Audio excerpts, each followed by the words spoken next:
right, back in Daniel chapter 1. It's a great chapter. We're going to wrap it up today. I think it's probably the highlight of the book, although it does not get the attention that the other 11 chapters get. And so, we've been in it for several weeks, and there's a lot we just haven't been able to say. And here's what I know. I've titled the message When God Takes Over because when God takes over, things happen. I mean, it's just the way it is. And Daniel has communicated a lot in this opening chapter. Listen, we've talked about a lot. I mean, the one thing, Daniel, in dealing with these foreign government officials, he knew that you had to listen to their side, and he knew you couldn't be obnoxious.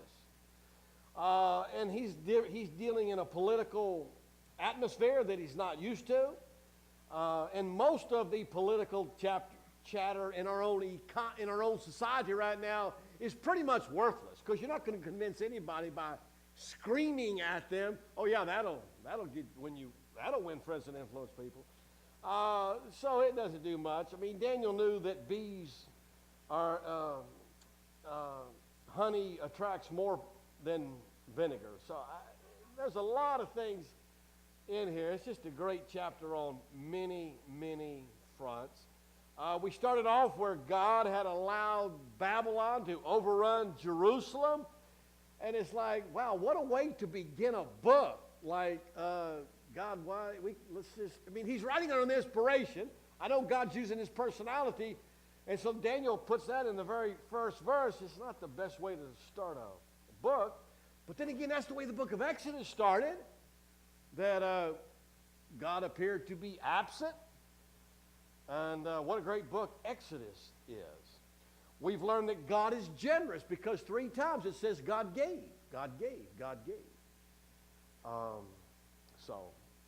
And we know that he honors those who honor him. That's kind of where our text is focusing today. We've talked about Daniel's wisdom, and we've talked about how he had to say no to things, but essentially Daniel's simply living out Ephesians 4:1, where Paul said, I therefore, prisoner for the Lord, urge you to walk in a manner worthy of the calling to which you have been called. Now, Daniel was pressured to conform. So before him lay 2 choices. Yeah, I can be culturalized and conform to the culture, or I could be Christianized and trust God. Now, when you trust God, there are times when you're going to look stupid. Now, nobody gets up in the morning and says, man, what a great day to look stupid. I mean, this is not what you do. Nobody likes to look stupid, but Daniel's going to look stupid in this chapter. He's going to look stupid in chapter 2. Shadrach, Meshach, and Abednego are going to look stupid in chapter 3. Daniel's going to look stupid in these guys are stupid. Now, I use that a little facetiously because basically they're trusting God. They look normal to us. Normal. They look stupid to those outside the faith. Jeremiah said, thus says the Lord, stand by the roads and look and ask for the ancient paths where the good way is and walk in it and find rest for your souls. But they said, we won't walk in it. God, you don't understand. Society has progressed and changed, and we've got new viewpoints now. We're moving on from all that old stuff. Not the best at times. And God's always desired his people to be distinct, be different, not weird, not obnoxious, and certainly not a holier-than-thou attitude. Now, I don't know if it's still said. It's just when I was a kid. Teenage boys, we'd walk around. Of course, we didn't believe it. We just said it.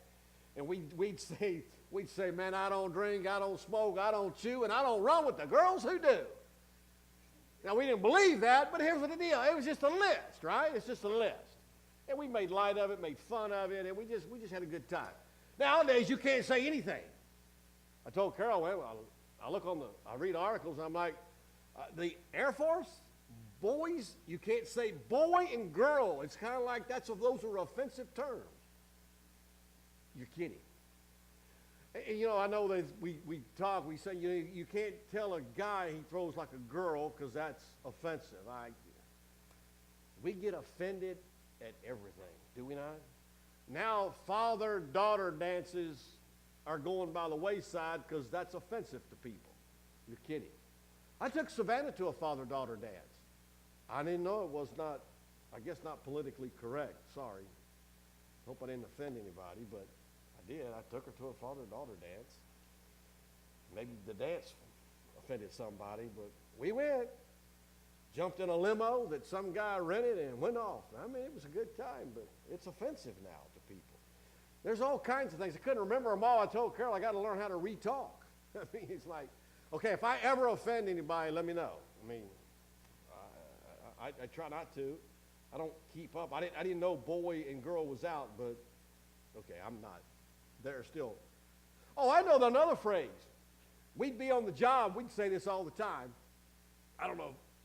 We never thought anything of it. We never thought it might be offensive, but you're not supposed to say you people anymore. Now, I don't know what that means, you people, but we would always say it. Let's say I was the foreman on the job, and I'd come up and three guys standing around figuring out how to do something. They couldn't figure it out. But I'd say like, you guys, or you people. We'd say that all the time. And now it's offensive. And I don't know what it means. I don't know what it means. I don't. But it's offensive to people, whatever that means. I don't know. But anyway, let's move on. I'm like, whew, wow. I've never heard anybody say, there are curse words that offend me. Nobody's coming out and saying, hey, can't say the F word anymore. It's offensive to some people. Has anybody ever seen that article? No, it's cool. I don't know. I get offended. I just try not to get offended about much of anything. But anyway, let's go on. All right. Anyway, back to my thought on list. Not smoking, not drinking, lists are okay, but not in your walk with God necessarily. And the interesting thing is, and I read a few blogs. I don't read a whole lot. And the best blogs are the ones that give you lists, like 5 ways to lose weight, 10 ways to have a great day, 12 ways to stay positive and try. That's all good. You can learn something, but you can't reduce Christianity to a formula. That's the problem. You take a lot of principles and you try to adopt things or adapt or avoid or whatever. But when you have a love relationship with the Lord, look, I'm married, been married for over 33 years. I don't have any list. I don't have my list. Okay, I got to do this today. Got to do this week. It's a relationship. I wash dishes every now and then. I try to remind Carol. Now, you have to understand, from my childhood, I would have to occasionally wash dishes, and then we didn't have dishwashers back then. And Mark, my other brother, he would dry the dishes. Now, he liked to dry. I would rather wash. So even today, I would rather wash. I'm weird, probably. I'd rather wash dishes than put them in the dishwasher. Are you with me? I don't know how to load a dishwasher. I don't want to know how to load a dishwasher. I'll just wash them by hand. Put them in the drying rack. And it's such a crazy thing. You come back half hour later, they're dry anyway. So I wash dishes. And so anyway, but I don't have a list, but I think Carol appreciates it when I wash dishes. How many of you wives love it when the guy washes the dishes? Guys, how many of you wash dishes? Some of y'all are in trouble. Sorry. And don't go home, wives, and say, you ought to be like Mike. No, because listen, here's the deal. You got your things, I got my things, and your husband does things that I don't do, and it's best Carol not know. You know what I mean? Because I don't need to hear that either anyway. So, but here's the deal. But occasionally in your walk, you will adapt, adopt, or avoid some things. You know what I'm saying? And so for you guys that don't wash dishes, you might say, you know what, though, I will unload the dishwasher, because most people have dishwashers, and then I will put the dishes away. I don't know how it's going to play out. So you will not avoid the dishes altogether, but you will adapt. Some of you might go home and start adopting my practice by washing. I'm not. Same thing in Christianity. You learn something, you hear something, and you will maybe adapt, adopt, or avoid. Exodus 8:23. Here's what God said. Thus I will put a distinction, a division between my people and your people. You see, in the Bible, Egypt always symbolizes the world system. All right, we're going to get to the end of chapter 1, but I want you to understand some things. Quick questions. Daniel is to be taken hostage when the book opens. Several hundred miles back to Babylon. Do you think he may have felt that God had abandoned him? Sure he did. Sure he did. Do you think that on the way back he may have prayed for favor? Probably. Probably. Do you think that he prayed, he's 15 years old, and cried for days with no answer? Yeah, he did. Do you think that Daniel saw any hope on the horizon? No. No. So let me ask you, then why is he still trusting God? You with me? I mean, people quit trusting God all the time. So why is Daniel still trusting God? And not only that, why is he still insisting that God answers prayer? He hasn't answered one in weeks or months by the time he gets back to Babylon.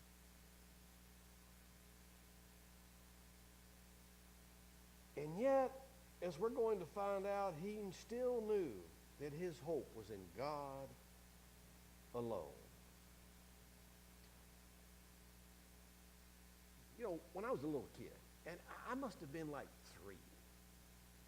My mom tells the story. I just tell you what she told me because I was 3. I don't remember it. And so my mom went shopping one day, and I guess to the grocery store. And so at the time, she had 4 kids. I was number 3. So I'm 3 years old, and of course she put my baby brother Mark, who's probably, he may have been walking, may not have been walking at the time, in the car seat, or we probably didn't have car seats back then.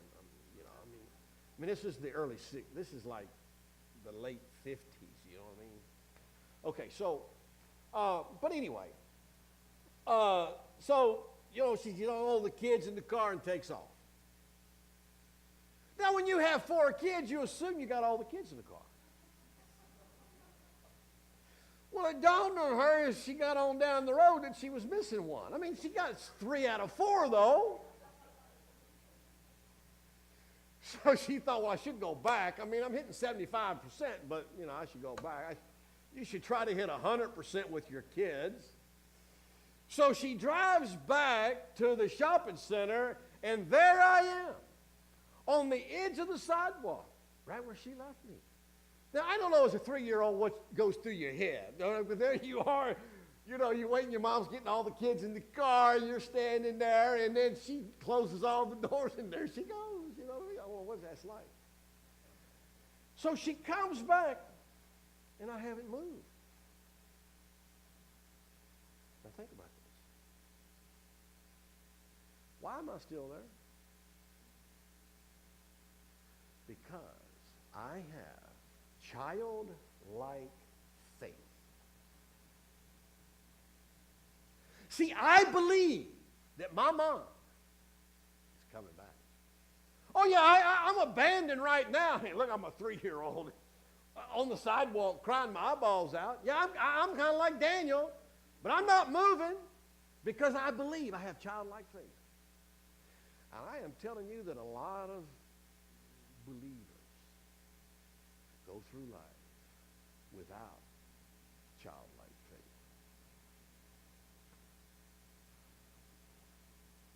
I'm leaving the sidewalk. And Daniel, he's not leaving God. No, he is standing right there until God comes through. He ain't moving. Well, we could say a lot more about childlike faith. Daniel was a teenager, and I don't know what I was thinking inside. I wasn't really probably that articulate, but I'm sure I was pretty much thinking, help, and how long? You know what I mean? That's kind of what I was saying when I was crying. I mean, don't you think those are probably the 3 most common words in heaven? Help, and how long? Help, and how long? Right? I'll bet those, trust me, those are the 3 most popular from down here that get up there. Help and how long? If you don't need help today, in some way, you ought to go out of here clicking your heels. I mean, really, because you are in a very unusual and extremely coveted situation right now. Most people, at least 99.9%, looking for help. And they don't know how long it's going to take. The psalmist said, in my distress, I called upon the Lord, and to my God I cried for help. From his temple he heard my voice, and my cry to him reached his ears. And then Psalm 13:1, how long? Got any time now? How long, O Lord, will you forget me forever? How long will you leave me on the sidewalk? And how long will you hide your face from me? So, let's get back to Daniel, see how it all played out. Chapter 1. Oh, this is such a great text. I hope I get through my message. We'll get through. I just hope I can get through. Wow. As for these 4 youths, David, Shadrach, Meshach, and Abednego, God gave. Once again, can't get around God's generosity. God responds to commitment. It's his nature. He can't help it. So he gave them learning and skill in all literature and wisdom. Now, Daniel had a little extra gift. He could even understand visions and dreams. That's pretty cool. At the end of the time, when the king had commanded that they should be brought in, the chief of the eunuchs, or the chief of staff, brought them in before Nebuchadnezzar. Now, I want you to understand what's going on here. We got some foreigners coming in. We've taken captive, and they've been on our school system, and we're checking them out. So they come in for this oral exam before the king, and the king spoke with them, and here's what it says. And among all of them, none was found like, Daniel, Shadrach, Meshach, and Abednego. I give you the other names because they're the one you know. And therefore they stood before the king, and in every matter of wisdom and understanding about which the king inquired of them, he found them 10 times better. Now, I'm not saying they got 100 and the other guys got a 10, but you get the idea. It's like, wow, these guys blew the king away. Now, for those of us who were not used to getting the highest grades in the class, how did we feel about those guys or girls? Not to offend anyone.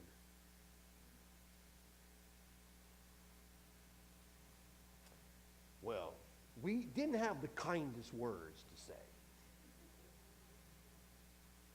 Now, I know I'm talking to some of you, and you were married somebody who made straight A's, so but I married above my head. But some of you, you were that person that some of us, like me, we didn't talk kindly about. You know what I'm saying? We just didn't. But I'm over it now, and I like you. It's fine. It's okay. I'm not holding that against you. All right? I just wanted to get a passing grade. Man, I came out of there with a 71. Woohoo! I am happy. C- beats a D+ all day long. I'm good. So, anyway. I just tell you that because this is coming out later in the book. Oh, I'm just telling you, what did the other Babylonians think that we're in the same school? And these guys come in from the outside and they graduated with honors. All those cum laudes and summas and all those things that are foreign words to me. I never experienced those. They got them. Walked across the graduation stage in the limelight. Here we sit down there. I know what it feels like. Well, that's such, but God showed up. That's just incredible. The chapter ends, Daniel was there until the first year of Cyrus. We are now like 70 years down the road. You have to understand, Daniel, when he writes the book, goes back, writes it through.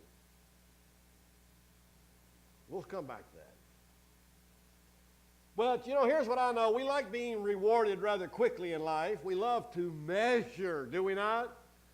Well, I started giving 3 weeks ago. I hadn't seen any big change yet. 3 weeks. Like we can measure, okay, I'm guilty of this. When it comes time to cut the chocolate pie, I'm just telling you how sinful I am. Okay, look, I don't like getting the smaller piece. You know what I'm saying? Now, okay, maybe some of you, you're over that. I haven't whipped that mentality. I'm working on it. Listen, I'm a work in progress just like you, okay? I'm scoping out your piece of pie and my piece of pie. It's all right. I control the whipped cream can. You know what I'm saying? All right. All I'm saying is we love to measure. Now, we do. We can't get away from it. I mean, you can't. It's on everything you eat. Everything's measured. Everything. It's all measured. Calories, fat, all that. Gas gauge, report cards. My report card looked pretty much the same. I just kind of I was a straight C student. I was pretty good. So, anyway. Return on investment. Really good. But here's the deal. I know it's true. People try to do that with tithing. Oh, well, I did this. Okay. You need to get over all that because you cannot measure God. Okay, there's this mentality is that you can control what you can measure. I don't necessarily agree with that thinking, but if you buy into that, you are thinking that you can control that. Then what you are telling me is you can control God. Because if you will give this amount, that will control how much God gives you, so you can control God. Really? You really believe that? Makes no sense at all.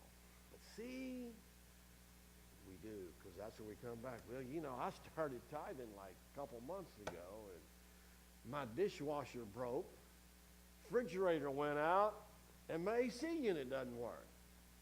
What's up with that? Oh, see, you're measuring.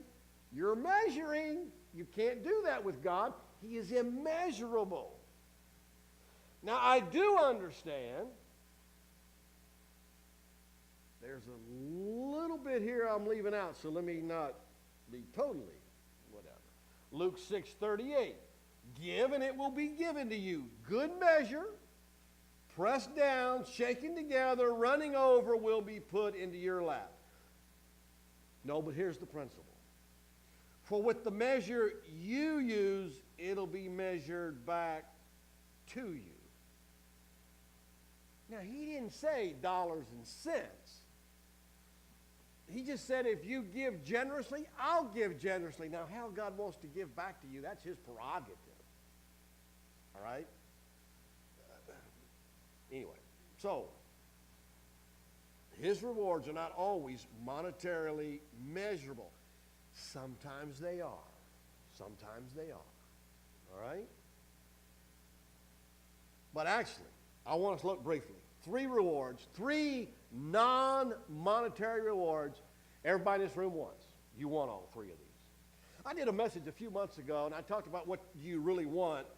And it's hard to know deep down what you really, really want. But I do know you want these 3 things. 1 Samuel 2:30 says, now the Lord declares, far be it from me, for those who I honor, I will honor. And Daniel and his 3 friends have honored God by avoiding the Babylonian diet and doing what they believe the scriptures teach. So they have honored God in their decision making. So here we go. Number 1, spiritual revelation.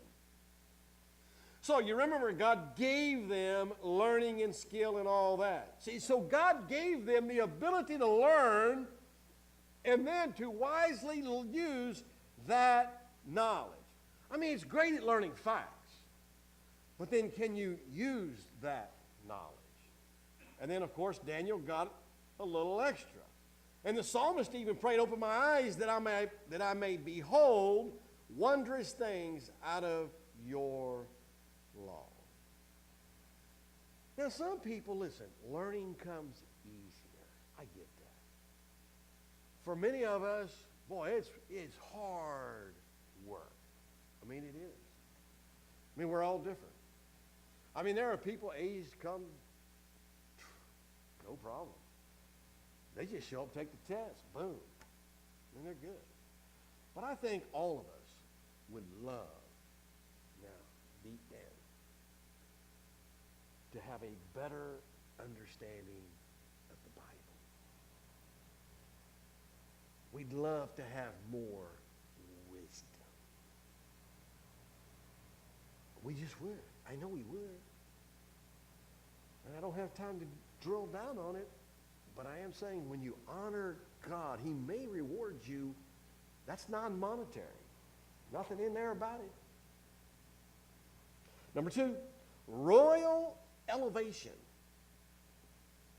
Okay, so the king commanded they be brought in, and wow, they got a pretty good elevation from the king, and they got pretty good positions, and all because of their wisdom and their understanding.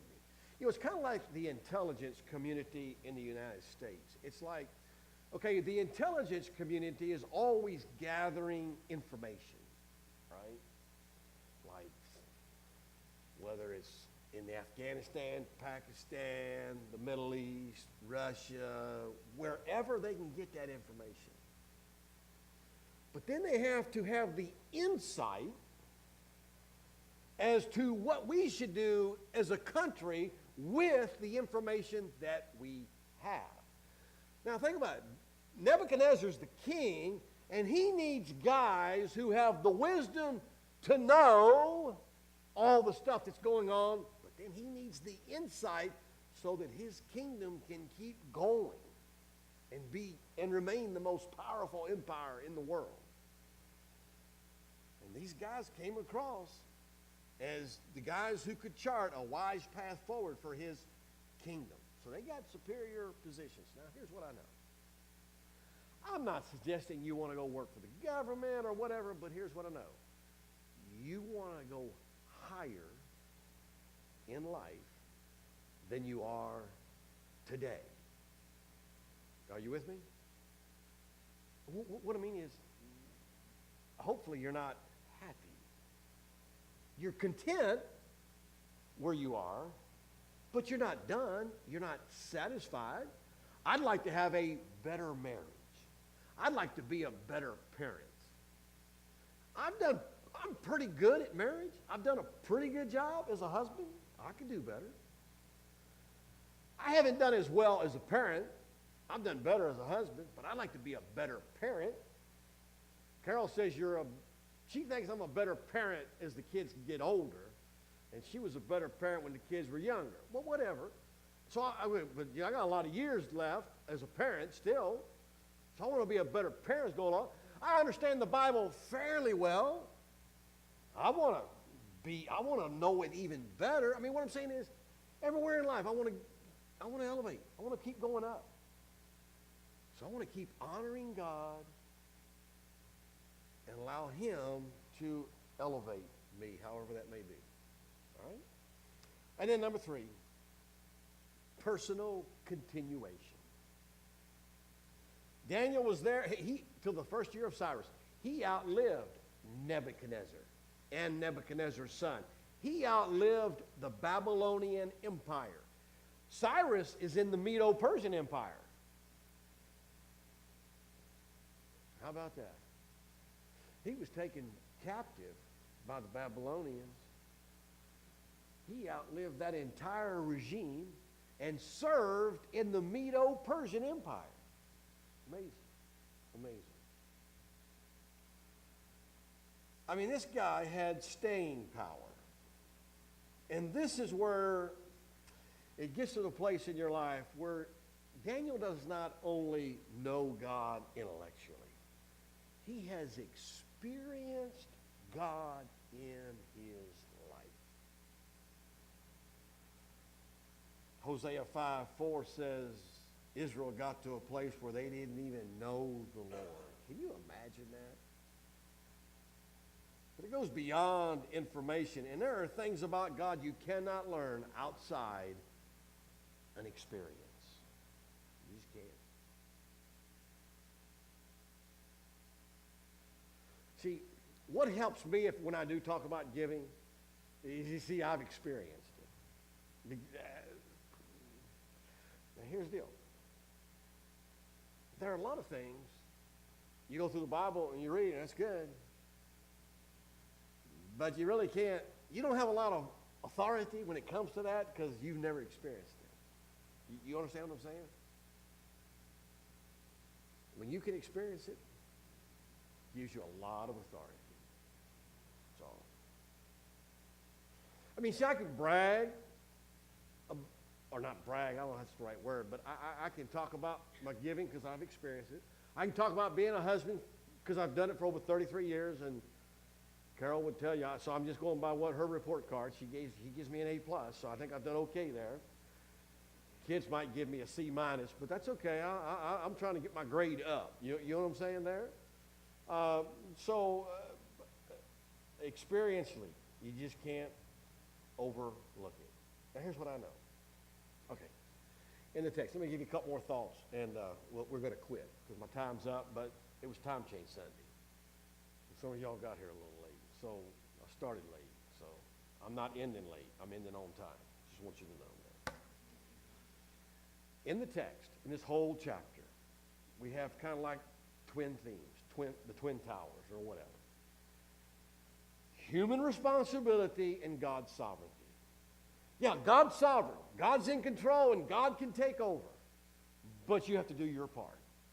You do. And you need to honor God in your life. That's all. All right? And as Ephesians 5:10 says, you need to try to discern what is pleasing to the Lord. And Daniel was not an overnight success. You know, I like these guys that come on and they say, well, you know, you seem to have been an overnight success. Yeah, I was an overnight. It took me 20 years. It took me 50 years, but I'm an overnight success. Yeah, you just keep sowing principles. You keep honoring God day in and day out, week in and week out. And let God take over.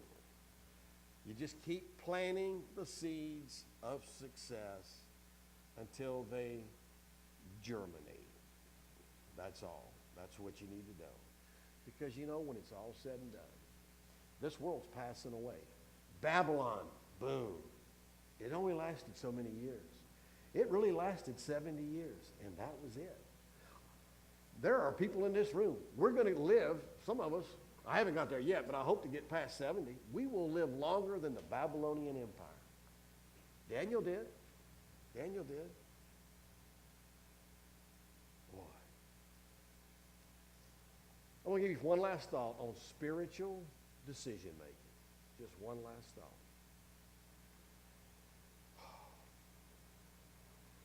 And then I'm going to let you fill in the blanks, and then we're going to go home. How about that? When I want to talk about spiritual decisions one time because it changed Daniel's life and it changed mine. So back before I met Carol, I'd been out of town. I wasn't around much. And my parents had moved out near Middleburg, Virginia, out from Fairfax area. And and they had started going to another church that was a little closer to home because we were about 25 minutes away from the church I grew up in. So they went to church there. And so when I got back home, I went there some. I didn't really fit in. I mean, it wasn't just the culture was different. So I went there for a while. And then Matt was about to get his driver's license in February. And this was 1982. And so I told Matt in December, January, I said, listen, hey, when you get your license, let's go back. So he was all in. So we did. He got his license, and so we started going back to the other church.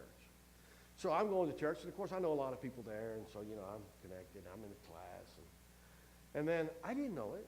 And so then after church, okay, one particular Sunday, this is in the first Sunday of June 6th, 1982, sorry. I'm in class, and I see this girl for the first time. I thought I knew everybody. Well, she'd been off at college. She'd gotten back. I didn't know that, so I went over and met her. And I'm not going to tell you the whole story, but that day I met Carol. And I thought, wow, that's because I made a spiritual decision, not a fleshly decision. I just needed to you know what I'm saying? A spiritual decision. Oh, I could tell you the whole story, but I'm not. It's not the time, the place. What I want to ask you as you go through life, you making spiritual decisions? That's what Daniel's doing all the way through chapter 1. All right, I'm going to have to fill in the blanks. All right, that's all. I want you to fill in the blanks, and we're going to go home. 4 closing thoughts. We live in a dramatically fallen world. Daniel knew that. He was ripped from his home as a teenager. Got it. And you are going to be surrounded by stuff, sin, and superficial satisfactions because we live in a fallen world. Number 2, the biggest battle is fought in your heart, and you have the verse. But number 3, every one of us in this room will run somewhere for refuge. I know Satan's provided a lot of options: entertainment, alcohol, drugs, sex, spring break, you name it, unhealthy relationships, food. The list is endless. But they only temporarily numb the pain. Number 4, you and I are heading somewhere. Somewhere. Jesus is the ultimate deliverer. Jeremiah himself prophesied, I know the plans I have for you, declares the Lord. Plans for welfare and not for evil, to give you a future and a hope. In this chapter, it starts out one way, it ends totally different. What an incredible reversal. And who is vindicated at the end of the day? Daniel and his 3 friends. Let me remind you that when Jesus Christ hung on the cross, all hope was gone. His disciples fled. Everybody gave up. But 3 days later, there was a huge reversal when Jesus got up and walked out of that grave. And he was vindicated. And now we know he is who he said he is. And Jesus' story gives us hope and a reason to continue to follow him and honor him. Because that's that's when God takes over. Let's stand for prayer, shall we?